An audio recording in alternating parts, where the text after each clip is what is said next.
Hello friends, welcome to my channel. और आज जो हम हैं अपनी ऑर्गेनाइजेशंस को आगे कंटिन्यू करेंगे। पिछली बार हमने पढ़ी थी, लास्ट जो हमने पढ़ी थी वो थी वर्ल्ड हेल्थ ऑर्गेनाइजेशन, और आज हम पढ़ेंगे नेक्स्ट। अब एक अश्वघात अग्रीमेंट था, तो ये इसके बारे में थोड़ा देख लेते हैं। तो it is a multi modal transport agreement. तो मतलब ये ट्रांसपोर्ट अग्रीमेंट है, किस कंट्रीज के बीच बीच में हुआ था ये? कजाकिस्तान, उज़्बेकिस्तान, तुर्कमेनिस्तान, ये तीन। अब याद रखें किर्गिस्तान और तजाकिस्तान नहीं है इसमें। Kazakhstan, Uzbekistan, Turkmenistan, India, Pakistan, Iran और ओमान, ठीक है। ताकि ये क्या कर सके, इंटरनेशनल ट्रांसपोर्ट और ट्रांजिट कॉरिडोर बना सके, ताकि जो गुड्स की ट्रांसपोर्टेशन है सेंट्रल एशिया और पर्शियन गल्फ वाले रीजन में वो ईजी हो सके। नेक्स्ट, अब ये एग्रीमेंट कब आया था? 2016 में ये फोर्स में आया था। तो अश्वघात जगह कहाँ पर है? तो ये तुर्कमेनिस्तान की कैपिटल है, उसी को लेकर ये नाम दिया गया। मेन ऑब्जेक्टिव क्या होता है इसका कि हमें यूरेशियन रीजन की synchronize it with other transport corridors with that region including the international north south transport corridor.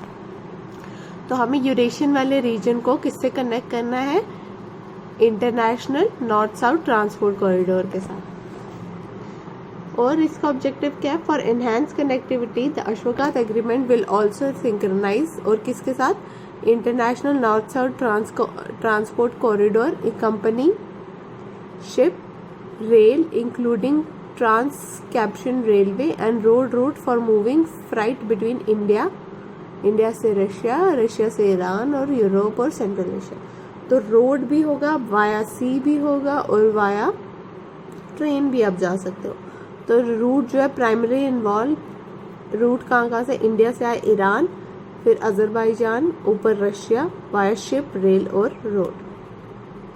Okay, तो नेक्स्ट हम पढ़ते हैं इंटरनेशनल कोर्ट ऑफ जस्टिस। तो ये बेसिकली करता क्या है, जितने भी लीगल डिस्प्यूट्स होते हैं स्टेट्स के बीच में, उनको अपने ओपिनियन देता है और बताता है कि इंटरनेशनल लॉ के अकॉर्डिंग क्या सही है क्या नहीं है, जो भी। और ये वो उन केसेस को देखते हैं जो इनको यूनाइटेड नेशन ऑर्गन्स या स्पेशलाइज्ड एजेंसीज ने भेजे होते हैं। तो बेसिकली ये लीगल डिस्प्यूट्स जो स्टेट्स के बीच में होते हैं उनको एडवाइस करता है कि क्या करना चाहिए क्या नहीं according to international law. Total members इसमें कितने होते हैं? 193 स्टेट्स होते हैं। और अभी प्रेसिडेंट कौन है? रोनी इब्राहिम। और जजेस कितने होते हैं इसमें? इंटरनेशनल कोर्ट ऑफ जस्टिस में 15 जजेस होते हैं, जो कि कितने टर्म के लिए होते हैं? 9 ईयर्स के लिए होते हैं। और इनको अपॉइंट कौन करता है? United nation general assembly.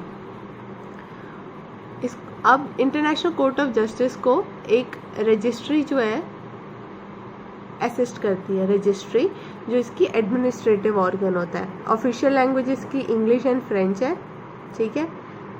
इसकी जो जजमेंट होती है वो फाइनल होती है और वो बाइंडिंग होती है, बट कभी कंट्री नहीं सुनती इनकी, और इसके लिए कोई मैकेनिज्म नहीं है, ठीक है। अब इसकी जो भी एडवाइस देगा, जो भी ये डिसीजन लेगा, वो इसका फाइनल होगा और सब कंट्रीज के लिए मैंडेटरी है, मानना ही मानना है। बट अब कभी कोई कंट्री नहीं मानती, कहते हम नहीं मानेंगे, बट उसके लिए कोई आज तक ऐसा रूल नहीं बनाया कि क्या किया जाएगा। अब क्या था, इंटरनेशनल कोर्ट ऑफ जस्टिस ने अभी ऑर्डर निकाला था म्यांमार को कि आपको रोहिंग्यास को प्रोटेक्ट करना है। तो गाम्बिया ने लॉ सूट फाइल किया, उन्होंने कहा कि म्यांमार में जीनोसाइड हो रहा है उनका, ठीक है। अब ये जो हो रहा है, म्यांमार जो कर रही है, ये वायलेशन है 1948 कन्वेंशन का, अंडर द 1948 जीनोसाइड कन्वेंशन। तो ये थोड़ा न्यूज़ में था इसलिए बता दिया। अब इंटरनेशनल कोर्ट ऑफ जस्टिस के बारे में हमने पढ़ा, तो ये कब बना था? 1945 में बना था by the United nation charter, और फाइनली वर्किंग में कब आया था? 1946 में। ये यूनाइटेड नेशन का ऑर्गन है, मैंने आपको बताया कि UNSC होता है, सिक्योरिटी काउंसिल। एक इंटरनेशनल कोर्ट ऑफ जस्टिस, ये भी इसका ऑर्गन है, 6 होते हैं टोटल। और इसका हेडक्वार्टर पीस पैलेस इन हॉग नीदरलैंड में है, ठीक है। हॉग नीदरलैंड में पीस पैलेस है उधर। It is not only located in New York, और बाकी भी और जगह, it is only not located in New York, बाकी जगह पे भी है। नेक्स्ट हम पढ़ेंगे वर्ल्ड इकोनॉमिक फोरम के बारे में। तो वर्ल्ड इकोनॉमिक फोरम की अभी मीटिंग हुई थी जैन 21 से 24 डावोस में।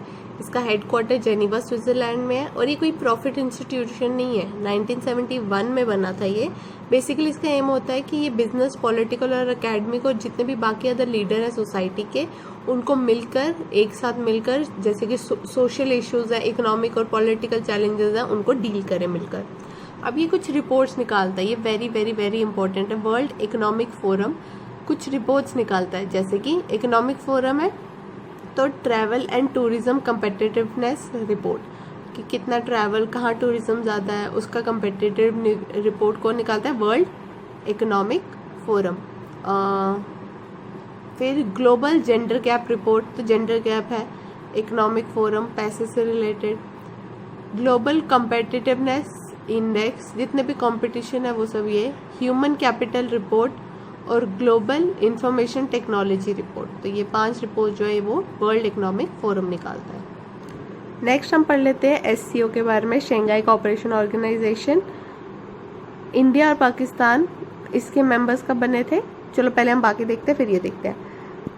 इंडिया जो है पहली बार होस्ट कर रहा है इसको, hosting this year Shanghai cooperation को। इसमें 8 मेंबर्स होते हैं, ठीक है। 8 मेंबर कौन हो गए? इंडिया, पाकिस्तान, चाइना, रशिया और बाकी 4 central Asian countries except 1। Turkmenistan नहीं होता, बाकी चारों, कजाकिस्तान, किर्गिस्तान, तजाकिस्तान, उज्बेकिस्तान, वो चारों तुर्कमेनिस्तान को छोड़कर, और इंडिया, पाकिस्तान, चाइना और रशिया। और इंडिया और पाकिस्तान इसके मेंबर कब बने थे? 2017 में बने थे, अस्ताना समिट में। अब इसकी 4 ऑब्जर्वर स्टेट्स भी होती हैं। ऑब्जर्वर स्टेट्स हो गई अफगानिस्तान, ईरान, बेलारस और मंगोलिया। चाइना के नीचे मंगोलिया, फिर नीचे अफगानिस्तान, ईरान और बेलारस।